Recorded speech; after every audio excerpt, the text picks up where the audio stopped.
जिमि अमोघ रघुपति करबाना, एही भांति चलो हनुमान। अच्छा विचार करो, हनुमान जी की जगह और कोई होता, जानकी माता रो रही होती कि बताओ राम जी हमें भूल गए, तो और कोई होता तो क्या कहता, सही कह रही है।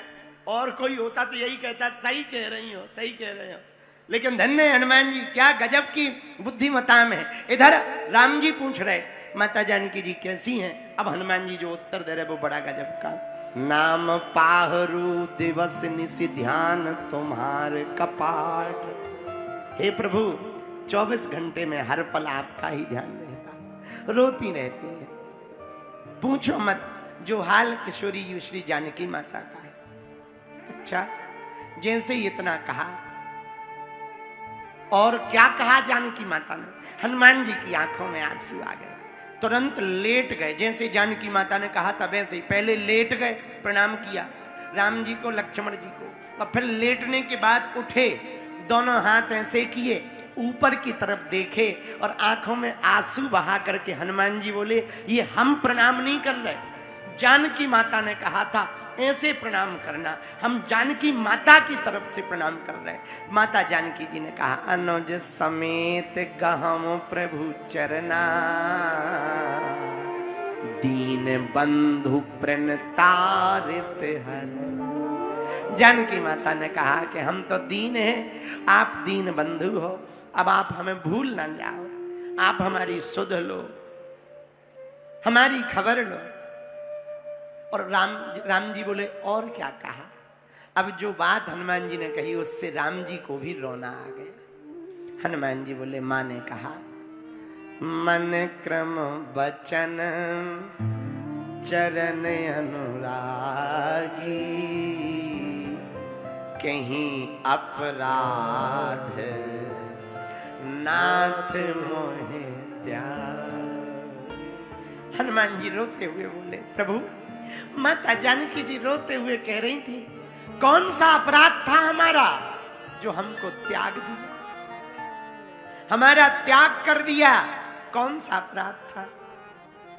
और माता जानकी जी ने एक बात और कही, राम जी की आंखों में आंसू आए और हनुमान जी को गले लगा लिया और गले लगा कर बोले क्या कहा, अवगुण एक मोर में माना। जानकी माता ने कहा हमने एक अपराध माना, कौन सा, बिछुरत प्राण न कीन पया। जब दूर हुए थे तब प्राण नहीं छोड़े, यदि प्राण छोड़ देते तो आज हमें रोना नहीं पड़ता। इतना जैसे ही कहा राम जी की आंखों में आंसू आ गए, हनुमान जी को गले से लगाया और हनुमान जी बोले सीता के अति विपत्ति विशाला,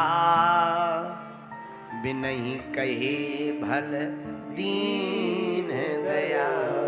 माता जानकी जी के पास बड़ी विशाल विपत्ति है, अब आप कृपा करो उनकी विपत्ति को दूर कर दो, उन पर कृपा कर दो, उन पर कृपा कर दो।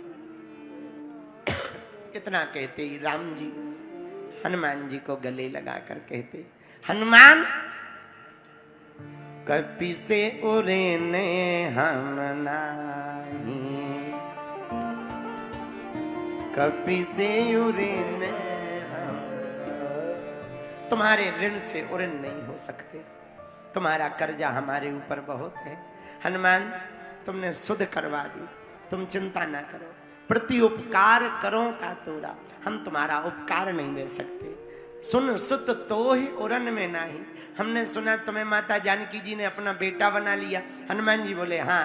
राम जी बोले उन्होंने जब अपना बेटा बना लिया तो आज से तुम भी हमारे बेटा हो गए, अब तक दूध थे अब पूत हो गए हो, आज से तुम हमारे बेटा हो गए। जैसे ही प्रभु के मुख से सुत नाम सुना, बेटा सुना, हनुमान जी की आंखों से धर धर करके धारा बहने लगी। और हनुमान जी से राम जी बोले कपिसे उड़न हम नाही, हम तेरे कर्जा तुम्हारे कर्जा से हनुमान जी उड़न नहीं हो सकते। जैसे ही इतना कहा हनुमान जी चरणों में गिर गए, बोले प्रभु ये हमारा कर्जा कुछ आप पे हो ही नहीं सकता है, हम करते हुए दिखाई जरूर पड़े पर करवाया तो आपने ही है, आपकी ही कृपा से सब हुआ। बार बार प्रभु चाहे उठावा, प्रेम मगन ते उठबना बाबा। और अंत तो गत्वा हनुमान जी को उठाया, गले से फिर लगाया, सिर पर हाथ रखा, सावधान मन कर पुनि शंकर, लागे कहन कथा अति सुंदर। राम जी सुंदर सुंदर कथा सुनाने लगे, सावधान मन को करके। अंत तो गत्वा, आगे लंका जाने की तैयारी होती है। कोयला होए ना उजरो, नो मन साबुन खाए। क्या कोयला सर्फ एक्सल में डालने से सफेद हो जाता है? और निरमा डालें तो, साबुन लगाएं तो, अच्छा बढ़िया वाली शैम्पू लगाएं तो, फेस वॉश से मुंह धोएं उसका, कोयले का मुंह फेस वॉश से धोएं तो क्या कोयला सफेद होगा? बोलो बोलो बोलो, हो सकता नहीं। क्यों? अरे कोयले तू काला क्यों पड़ गया? काला क्यों पड़ गया?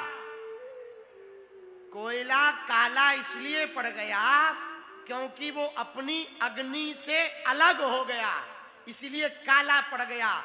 कोयला सफेद तो नहीं हो सकता, लेकिन कोयला को यदि आग में डाल दिया जाए तो वो फिर से चमक पड़ेगा। बोलो हाँ या ना? हाँ जी। ऐसे ही हम लोग हैं। हम लोग दुखी क्यों हैं? क्यों दुखी हैं? क्योंकि संसार के चक्कर में पड़ गए, इसलिए दुखी हो गए। यदि भगवान के चरणों में हम अपने मन को डाल दें तो हम भी प्रसन्नता से चमक उठेंगे। जैसे कोयला आग में वापस जाने पर चमक उठता है, वैसे ही मनुष्य का जीवन भगवान के चरणों में, बालाजी के चरण शरण में आने से चमक उठता है। दूसरा उदाहरण सुनो। कोयले की खदान में हीरा मिलता, कीचड़ में हीरा पड़ा हो तो कीमत कुछ भी नहीं होगी, पर कीचड़ धुल दिया जाए तो वही कोहिनूर, वही हीरा लाखों करोड़ों का हो जाएगा। बोलो हो जाएगा कि नहीं हो जाएगा? ऐसे ही अभी आप संसार रूपी, हम लोग संसार रूपी कीचड़ में पड़े हुए हैं, इसलिए कीमत 2 कौड़ी की है। इस संसार रूपी कीचड़ से निकलकर यदि परमात्मा के जल सागर में, आनंद के सागर में गोता लगाएं, कथा में बैठकर संतों के संग में गोता लगाएं, तो इस जीवन की कीमत भी करोड़ों हो जाएगी। इसको तीसरे उदाहरण से समझो। पूछो कैसे? जोर से पूछो। ऐसे समझो, दुकान पे मिठाई मिलती है, बोलो मिलती कि नहीं? पर दुकान पे जब हम मिठाई लेते 500 रुपया किलो तो प्रणाम करके लेते कि ऐसे ही ले लेते? ऐसे ही ले लेते। लेकिन वही 500 रुपया की मिठाई जब परमात्मा के चरणों से स्पर्श करके मिलती है तो माथे पर लगा करके उसको पाते हैं। कल तक जो मिठाई थी वो फिर प्रसाद बन जाता है। ऐसे ही जिंदगी है। आज जिंदगी साधारण है, यदि हम भगवान के चरणों में समर्पित हो जाएंगे तो जीवन असाधारण हो जाएगा और कीमत बढ़ जाएगी। बात समझ आ गई? फूल जब तक दुकान पर रहता कोई प्रणाम करके जेब में रखता, पॉलीथिन में थैला में टांग लेता।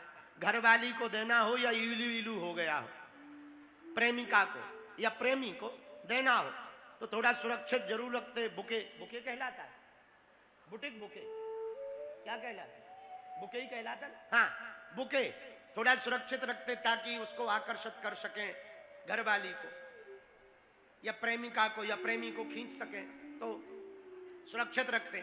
लेकिन जब वही पुष्प किसी प्रेमिका के पास जाता है तो उसकी कीमत और उसकी समयावधि 2 मिनट की होती है। ज्यादा खुशबूदार हो, तो 2-4-10 मिनट 1-2 घंटा रहती है, लेकिन वही पुष्प जब भगवान के चरणों में चढ़ जाता या गुरु के चरणों में चढ़ जाता, उसकी कीमत करोड़ों की हो जाती। और सदा सदा लोग उसे पुस्तक में रख लेते, तिजोरी में रख लेते, जेब में रख लेते, अथवा सूखा हुआ पुष्प भी पर्स में रख लेते हैं। बात समझ आ गई? बोलो, बात समझ में आई? तो यदि हम भगवान के चरणों में अपने आप के जीवन को समर्पित कर देंगे तो हमारी कीमत बढ़ जाएगी। क्या हो जाएगी? बढ़ जाएगी। और यदि देखो, मिठाई वही है पर जगह बदलते ही, अच्छा सांप वही है पर घर में सांप आता है तो पिटता है, पर मंदिर में शंकर जी में लिपटा मिल जाए तो पूजता है। सांप तो वही है पर जगह बदल गई, खेल खत्म। तो जो सांप घर पे पीटा जाता वही सांप मंदिर में पूजा जाता। इससे सिद्ध होता है स्थान का बड़ा महत्व है। मेरे पागलों, घर बैठ करके यदि तुम अर्जी लगाओगे तो शायद कुछ परसेंट सुनी जाएगी, पर पंडाल में बैठकर अर्जी लगाओगे तो पर्चा भले ही ना निकले पर काम सफल होगा। अर्जी की कीमत बढ़ जाएगी, तुम्हारे प्रश्न की कीमत बढ़ जाएगी, तुम्हारे भाव की कीमत। ऐसे तो कथा हमारी करोड़ों लोग सुनते, बोलो सुनते कि नहीं सुनते? टीवी पर, मोबाइल पर, यूट्यूब पर सुनते ही है, पर जो आनंद यहाँ है वो मोबाइल पे है क्या? बगल में धक्का भी लग रहा हो, पसीना भी आ रहा हो, आहा, जगह भी नहीं छोड़ी जा रही, सामने वाले की मुंडी भी नाग जैसी हिल रही। बीच बीच में आहा, कीर्तन का भी आनंद लो, भजन का भी आनंद लो, संगीत का भी आनंद लो, कथा का भी आनंद लो। तो जो जीवन को महत्वपूर्ण बनाना चाहते हैं, जो अपने जीवन को बहुत कीमती बनाना चाहते हैं, वो हमारी बात को नोट कर लो। नागपुर के पागलों, अपने जीवन को भगवान के चरणों में अर्पण कर दो। किसके चरणों में? बोलो बोलो बोलो। यदि हम भगवान के चरणों में अपना जीवन अर्पण कर देंगे तो हमारी चिंता भगवान की हो जाएगी। किसकी हो जाएगी? छोटे से बालक की चिंता बालक करता है कि माता पिता करते हैं? माता पिता करते। क्यों? बालक छोटा हो तो चिंता माँ को करनी पड़ती। ऐसे ही हम लोगों का जीवन है। समझदार बन के रहेंगे तो चिंता खुद को करनी पड़ेगी, पर यदि भगवान के बालक बन के रहेंगे तो चिंता भगवान को करनी पड़ेगी।